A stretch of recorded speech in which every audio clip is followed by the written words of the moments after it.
Alors voici le bon coup et le mauvais coup politique de la semaine. Malheureusement, il y a des moyens de pression qui ont des impacts disproportionnés sur la population. Les médias ont rapporté d'ailleurs des situations que nous considérons comme étant humainement inadmissibles. Alors c'est intéressant d'entendre le ministre du Travail, Jean Boulet, qui pose les bons constats par rapport aux impacts possibles de cette grève à la Société de transport de Montréal qui est prévue pour samedi et dimanche. Mais ce qui est particulier, c'est que cette semaine, le gouvernement nous a dit qu'il faut absolument devancer l'entrée en vigueur de la loi 14.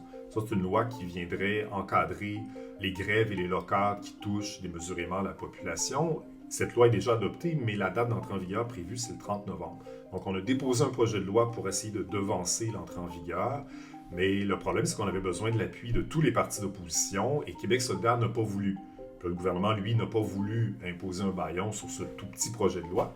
Mais ça fait en sorte, grosso modo, qu'aujourd'hui, on en est réduit à se croiser les doigts et à laisser finalement aux tables de négociation le soin d'éviter la grève, alors que le gouvernement nous disait que ça prenait absolument cet outil pour éviter cette situation-là.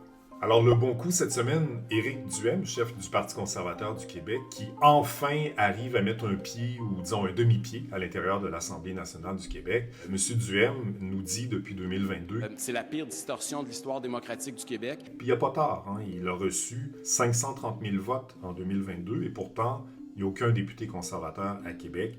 Alors, depuis ce temps-là, M. Duhem essaie vraiment beaucoup de convaincre un élu de rejoindre le Parti conservateur, mais ça n'a pas fonctionné jusqu'ici.